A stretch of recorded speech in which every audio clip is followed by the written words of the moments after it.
Tantor Audio presents Into the Crossfire by Lisa Marie Rice. Narrated by Charles Constant.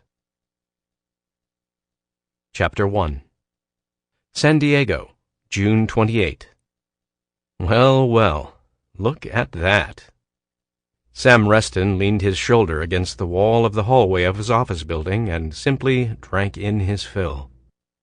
There she was. His own personal wet dream, standing there in the hallway between his office and hers, desperately scrabbling through a huge, expensive-looking purse. Everything about her was expensive, classy, top of the line. Real high maintenance, too. The kind of woman he stepped right around without a second thought because he didn't have the time or the inclination. But shit, with her, he'd make an exception. Any man would. Nicole Pearce, the most beautiful woman in the world. Certainly the most beautiful he'd ever seen, hands down. He remembered every second of the moment he'd first laid eyes on her. 2 weeks, 3 days, and 30 minutes ago. But who was counting? He'd been undercover, infiltrating a gang of smugglers and thieves working the docks. His client, a big shipping company, had found it impossible to get a handle on the losses incurred during transshipment to the docks, which last year had totaled almost $10 million. The police had gotten nowhere, and the company suspected that someone somewhere was being bought off. Sam hoped it wasn't in the police department. His brother Mike was a SWAT officer with the San Diego PD and incredibly proud of it. Someone had definitely dropped the ball, though, so the ship owner had decided to go private. Smart move. For a hell of a lot of money, Sam had gone undercover, working the night shift as a stevedore, spreading word around that he wasn't averse to some under-the-table money. He'd been contacted and had quickly made his way up the hierarchy of the Pusinski gang, finally rising to the point where they had included him on 2 major hauls. He'd been wired to the teeth and had about 100 photographs nailing gang members, their scumbag boss, and 3 corrupt Port Authority employees. The fuckheads had not just been stealing cargo. They were involved in sex trafficking, too, bringing in kidnapped young girls hidden in the holds of legitimate ships, the owners of the ships entirely unaware of their human cargo. The whole gang was going down. The shitheads deserved the needle but wouldn't get it. Each of them would, however, spend the next 20 to 30 being some gangbanger's newest girlfriend, which might even be better. So Sam had looked like a scumbag the day he first saw her. Being a scumbag had been his job for the previous 2 weeks. When Sam Reston did something, he did it well. Going undercover wasn't like in the movies. You ate, dressed, acted, and even smelled the part. While undercover, he rarely washed or shaved and wore the same clothes for days at a time. He knew he smelled ripe and looked dangerous. Well, hell, he was dangerous. He was murderous with rage at the thought of fuckheads willing to rape little girls spending even 1 day out of jail. He'd been up 36 hours straight and was just coming into the office after another all-nighter to shower, change, and grab a few Z's on his very comfortable office couch when he'd seen her. Actually, he smelled her before he saw her. The elevator pinged, the doors opened, and some floral thing that traveled into men's heads through their nasal passageways and fucked with their brains reached out and walloped him. He saw her a second later and froze. Simply froze. Later, when he'd untangled his head from his ass, he'd been amazed. He'd been a SEAL until his eardrum blew, and he'd been a damn good one. SEAL training beats surprise right out of a man. You have to have good, solid nerves just to think of trying out for buds. If you were the easily surprised type, you were weeded out fast. Nothing took him by surprise, ever. Except Nicole Pearce. Sam had known that the tiny studio office across the hall had been rented out. The building's manager had told him. To a translation agency, though Sam had no fucking idea what that could be, run by one Nicole Pearce. He hadn't thought more about it. That particular morning he was more exhausted, filthy, and pissed off than usual. He smelled, too, of sweat and beer. He was in a shitty mood, ready to cut the job short simply to get the top guys into the slammer fast. But he knew better.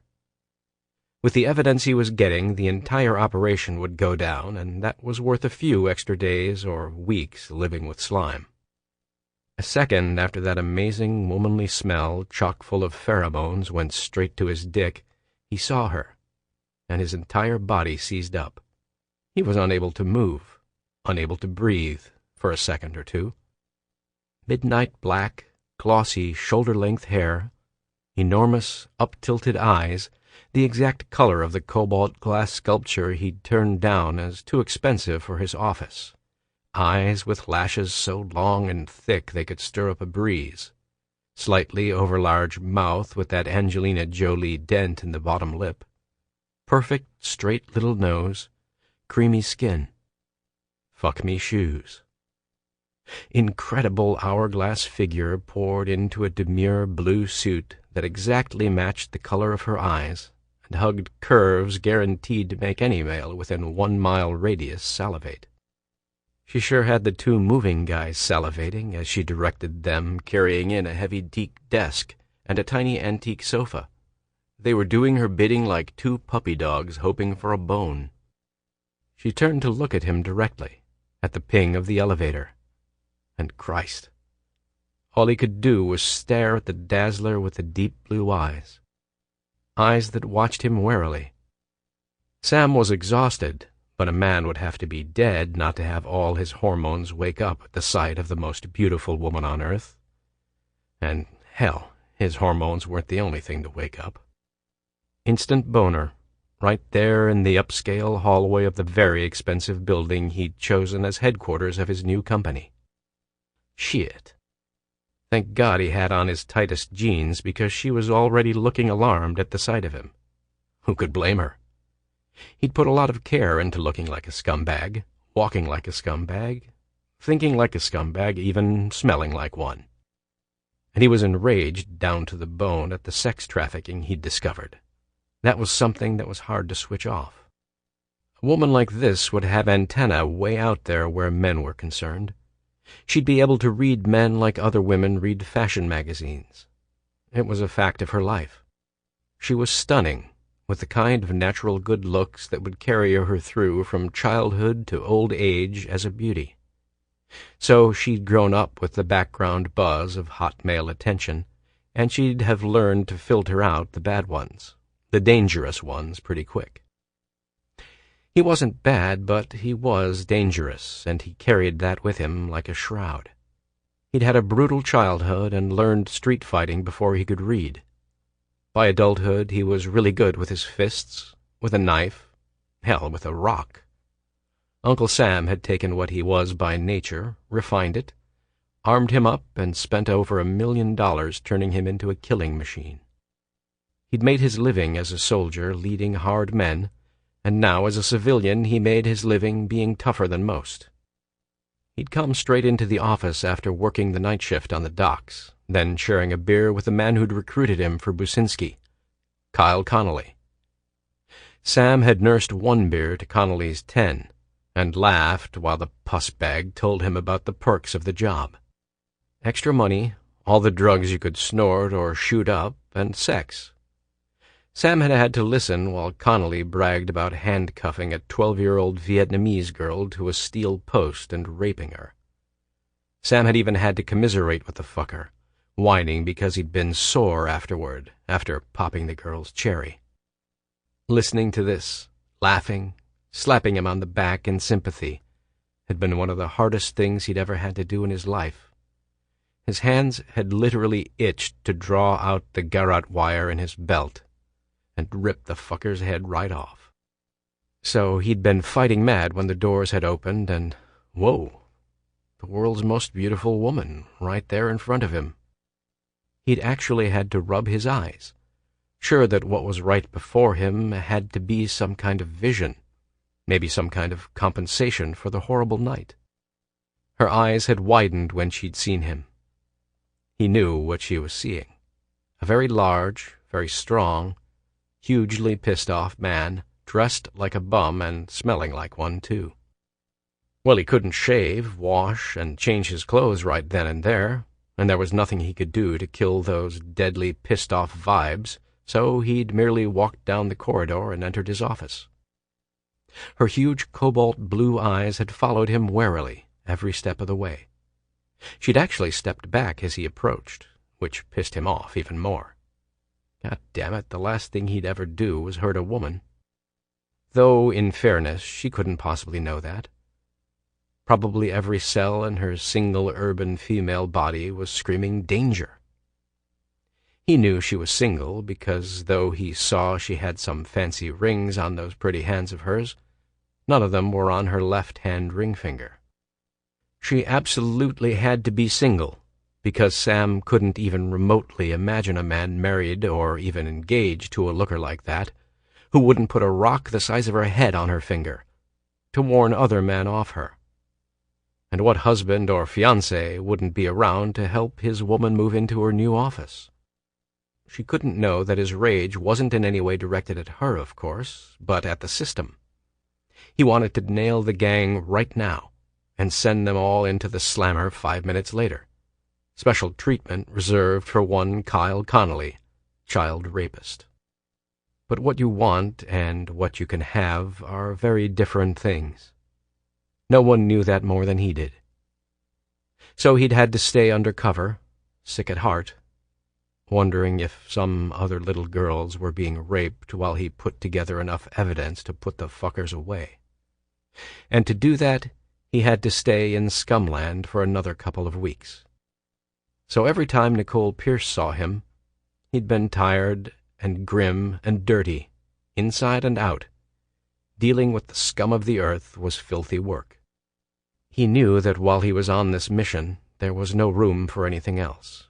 Certainly not something as beautiful as Nicole Pearce, so he'd waited. But all that was now behind him, and life had just handed him a big fat present all wrapped up in a fancy bow to thank him for his patience. Nicole Pearce outside her office, looking as beautiful as ever, even with a ferocious scowl on her face, rifling through her bag and jacket pockets, looking for her keys. The keys to the flimsiest piece of shit lock he'd ever seen. When he'd signed the lease on his office, he'd been happy with the space and the location and, though he ordinarily didn't give a shit about his surroundings, the classiness of the building. It was the kind of building that made clients relax, which was crazy to him. What the fuck difference did mellow earth tones and fancy designer junk make? But to most people it made a difference, a huge one. He'd noticed that. Noticed tense clients start unwinding after entering the building, with its liveried doorman, elegant brass and teak fittings, slate floors, expensive floral arrangements scattered around. The building supervisor had given him the name of some office designer who'd come in, taken measurements of the huge space he'd rented, and come back a week later and outfitted the office so it looked like a spaceship.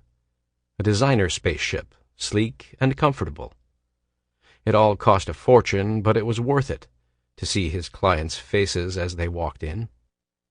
Anyone who came to Reston Security by definition needed relaxing, and it was good that his office did the trick because Sam wasn't good at putting people at ease.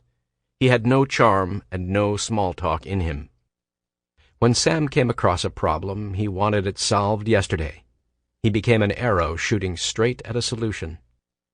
That attitude had worked real well for him in the teams, where problems and possible solutions were clearly stated and no one's goddamn feelings ever came into anything. Civilian life had been a bitch, as Sam found himself tussling with clients who were afraid to say what they wanted, who kept intel from him, who had hidden agendas. Christ. So the upscale, soothing premises had come in real handy. Not to mention Nicole Pearce, right across the hallway from him, right now scrabbling for keys that weren't there. Well, he could do something about that, for a price. "Need some help?" he asked, and suppressed a smile when she nearly jumped right out of that gorgeous skin of hers. "Need some help?" the scary lowlife who worked for the security company across the hallway asked. Nicole Pearce's head whipped around, heart kicking up into a hard, panicky beat in her chest. Oh God, there he was, long and broad and dark and grim, and frightening as hell. He hadn't been there a minute ago. Everyone on her floor came in well before her company's opening time of 9 a.m., so she had been sure she was alone as she scrabbled in her purse, quietly freaking out. How could such a large man move so quietly? Granted, her head was completely taken up with the tragedy of no key, but still, he was huge. Surely he'd have to have made some noise. Come to think of it, the time she'd seen him coming and going from what she assumed was his workplace across the hall, he'd been utterly silent. Frightening. She looked at him warily, hands still in her large purse that often doubled as a briefcase. He was standing with arms crossed, leaning back against the wall, looking completely out of place in the elegant hallway. Tall, immensely broad-shouldered, grim and unsmiling. Just perfect if central casting had sent out an urgent call. One thug, huge, intimidating, report to set. But it hadn't. Central casting populated the Morrison building in downtown San Diego with perfectly nice, perfectly tame office workers. Some a little flamboyant if they were in the advertising business, but otherwise harmless. Lowlife had absolutely no business here, staring at her out of dark, steady eyes, gaze still and unwavering, completely out of place in the context of the cream and teal accents, the expensive Murano wall sconces and the faux Louis XV Philippe Stark plexiglass console with the very real calla lilies in the Steuben vase. She'd chosen to pay premium rent for a tiny office in the upscale building near Petco precisely because its classy, elegant design had appealed to her and because, well, it shrieked success so loudly she hoped no one could hear the crackling sound of financial distress underlying her new company. Everyone in the building bustled in and out in morning and evening waves, well-dressed, well-groomed, and busy, busy, busy. Even after the stock market crash, they all made an effort to look sleek and prosperous and successful, which was why lowlife was so out of place. The rent took a big chunk out of the earnings of her brand-new company, and her office was the size of a thimble, but she loved it. She signed the lease half an hour after the realtor had shown it to her. That was, of course, before lowlife started haunting the halls. Every time she turned around, it seemed he was there. Enormous, dressed like a biker, or how she imagined a biker would dress. What would she know? Bikers had been scarce growing up in consulates and embassies around the world. He had a uniform of torn, filthy jeans, a formerly black T-shirt washed so many times it was a dirty gray, and at times a black leather bomber jacket. Overlong black hair and a heavy, scruffy black beard, nothing at all like the chic designer stubble sported by the guys working at the ad agency 2 doors down. No, this was a man with a heavy beard who didn't shave for weeks at a time. But beyond not following the yuppie dress and grooming code, lowlife was different in other ways from all the other people in the building. She would never forget her first sight of him in the elevator, leaning one-armed against the wall, head down, looking like a warrior who had just come in from battle. Only there was no war going on in downtown San Diego that she knew of. He'd disappeared into the office across the hall, passing some pretty fancy security, so she'd imagined he worked there. As an enforcer? She'd been aware of his scrutiny as she entered and exited her office. He never overtly stared, but she could feel his attention on her like a spotlight. Now, however, God help her, he was definitely staring, arms crossed over that absurdly broad chest, unsmiling, gaze fierce and unwavering. "Need some help?" he asked again. His voice matched his physique. Low, so deep it set up vibrations in her diaphragm. Then again, maybe the vibrations were panic. No key. This definitely wasn't happening. Not on top of the ride from hell into work. Of all the days to lock herself out. "No, I'm on it." Nicole bared her teeth in what she hoped he'd take as a smile, because she so wasn't on it. What she didn't have, and what she so very desperately needed, was her office key. The office key on her Hermes silver key fob that had been a birthday present from her father, back in the days when he could work and walk on his own. The set of keys that was always, always in the front pocket of her purse. Except when it wasn't. Like now. Nicole Pearce contemplated beating her head against the door to her office, but much as she'd like to, she couldn't. Not under Lowlife's dark, intense gaze. She'd save that for when he finally left. He watched as she once more checked her linen jacket pockets, first one, then the other, then her purse, over and over again, in a little trifecta routine from hell. Nothing. It was horrible having someone see her panic and distress. Life had taken so much from her lately. One of the few things left to her was her dignity, and that was now circling the drain, fast. She tried to stop herself from shaking. This was the kind of building where you keep up appearances and you never lose your cool, ever. Otherwise, they'd raise the rent. It was so awful, fumbling desperately in her purse, sweat beading her face though the building's powerful air conditioners kept the temperature at a constant 62 degrees. She could feel sweat trickling down her back and had to stop, close her eyes for a second and regain control. Breathe deeply in and out. Maybe Lowlife would disappear if she just kept her eyes closed long enough. Realize that she deeply, deeply wanted him gone. Do the gentlemanly thing and just go. No such luck. When she opened her eyes again, the man was still there, dark and tough, a foot from the console she wanted to use. She looked at the slate floor and the transparent console and gritted her teeth. Of the two horrible choices, getting close to him to dump the contents of her purse on the console was marginally more dignified than simply squatting and dumping everything in her purse on the floor. Approaching him warily, she was pretty sure he wasn't dangerous and that he wouldn't attack her in broad daylight in a public building, but he was so very big and looked so incredibly hard. She reached the pretty console, shifted the vase of lilies the super had changed just yesterday, opened her purse wide and simply upended it over the transparent surface. The clatter was deafening in the silent corridor. She had her home keys, car keys, a removable hard disk, a silver business card case, a cell phone, 4 pens, a flash drive, all of which made a clatter, and her leather bag of cosmetics, paperback book, checkbook, notepad, address book, credit card holder, all of which made a mess. In a cold sweat of panic, Nicole pushed her way through the objects on the console, checking carefully over and over again, reciting each object under her breath like a mantra. Everything that should be there was there. Except for her office key. What a disaster.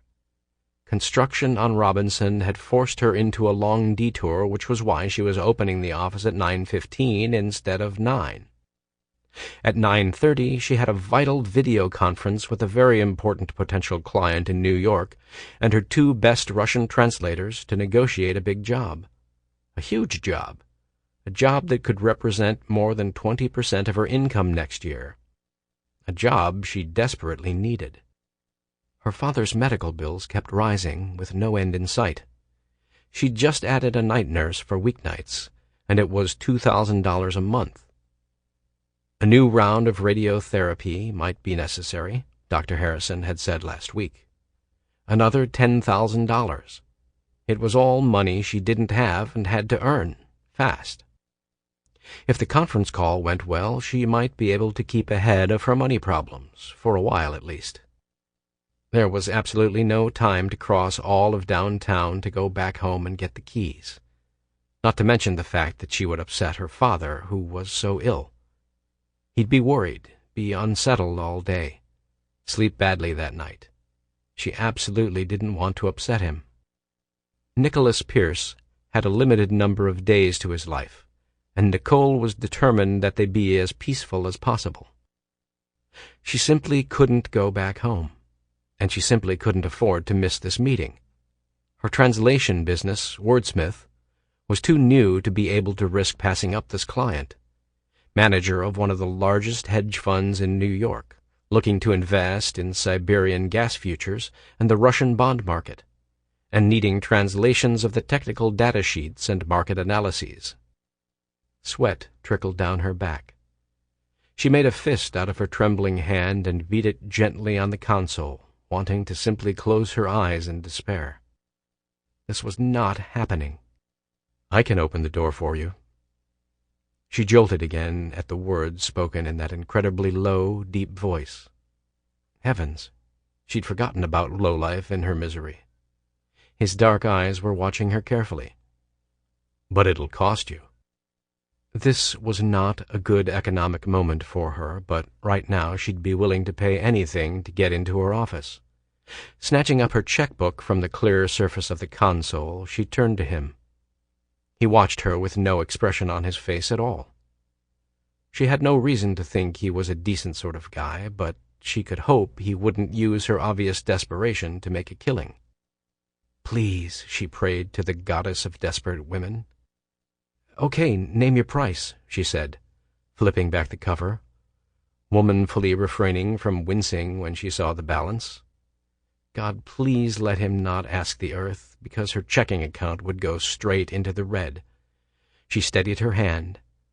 "Don't let him see you tremble." She looked up at him, pen hovering over her checkbook. "How much?" "Have dinner with me." She'd actually started writing, then froze. I beg your pardon?" She stared for a second at the blank check where she'd started writing "dinner with lowlife" on the line with the amount. "Have dinner with me," he repeated. Okay, so it hadn't been an auditory hallucination. Her mouth opened and absolutely nothing came out. Have dinner with him? She didn't know him, knew nothing about him except for the fact that he looked rough. Instinctively, she stepped back. He was watching her carefully and nodded sharply, as if she'd said something he'd agreed with. "You don't know me, and you're right to be cautious. So let's start with the basics." He held out a huge, calloused, sun-tanned, and none-too-clean hand. "Sam Reston, at your service." Sam Reston? Sam Reston? Nicole couldn't help it. Her eyes flicked to the big, shiny brass plaque right next to the door across the hall bearing the name of what she understood to be the most successful company in the building, Reston Security. He followed her gaze and waited until she looked back at him. Maybe he was the company's owner's black sheep cousin, or brother, or something. It had to be asked. "Are you, a relative of Mr. Reston?" He shook his head slowly, dark eyes never leaving hers. "Company belongs to me." Oh, wow, how embarrassing. He was standing there, hand still out. Nicole's parents had drummed manners into her. She'd shaken hands with tyrants and dictators and suspected terrorists in embassies all over the world. It was literally impossible for her not to put her hand in his.